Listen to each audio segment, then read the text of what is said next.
اور بعض لوگ ایسے ہیں جو اللہ سے التجا کرتے ہیں کہ اے پروردگار ہم کو جو دینا ہے دنیا ہی میں دے دے، اور ایسے لوگوں کا آخرت میں کچھ حصہ نہیں۔ اور بعض ایسے ہیں کہ دعا کرتے ہیں کہ پروردگار ہم کو دنیا میں بھی نعمت عطا فرما اور آخرت میں بھی نعمت بخشیو اور دوزخ کے عذاب سے محفوظ رکھیو۔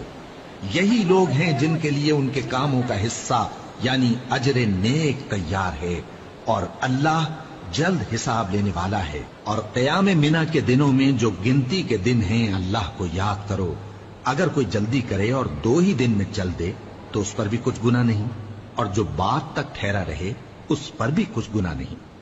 یہ باتیں اس شخص کے لیے ہیں جو اللہ سے ڈرے، اور تم لوگ اللہ سے ڈرتے رہو اور جان رکھو کہ تم سب اس کے پاس جمع کیے جاؤ گے۔ اور کوئی شخص تو ایسا ہے جس کی گفتگو دنیا کی زندگی میں تم کو دلکش معلوم ہوتی ہے، اور وہ اپنے معافی ضمیر پر یعنی اس بات پر جو اس کے دل میں ہے اللہ کو گواہ بناتا ہے، حالانکہ وہ سخت جھگڑالو ہے۔ اور جب پیٹ پھیر کر چلا جاتا ہے تو زمین میں دوڑتا پھرتا ہے تاکہ اس میں فتنہ انگیزی کرے اور کھیتی کو برباد اور انسانوں اور حیوانوں کی نسل کو نابود کر دے، اور اللہ فتنہ انگیزی کو پسند نہیں کرتا۔ اور جب اس سے کہا جاتا ہے کہ اللہ سے خوف کر تو غرور اس کو گناہ میں پھنسا دیتا ہے، سو اس کو جہنم کافی ہے اور وہ بہت برا ٹھکانہ ہے۔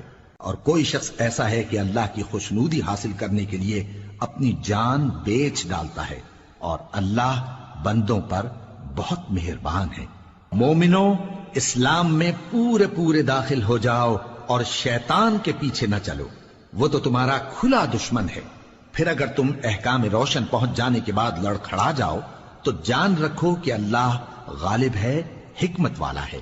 کیا یہ لوگ اسی بات کے منتظر ہیں کہ ان پر اللہ کا عذاب بادل کے سائبانوں میں آ نازل ہو اور فرشتے بھی اتر آئیں اور کام تمام کر دیا جائے؟ اور سب کاموں کا رجوع اللہ ہی کی طرف ہے۔ اے پیغمبر، بنی اسرائیل سے پوچھو کہ ہم نے ان کو کتنی کھلی نشانیاں دیں، اور جو شخص اللہ کی نعمت کو اپنے پاس آنے کے بعد بدل دے تو اللہ سخت عذاب کرنے والا ہے۔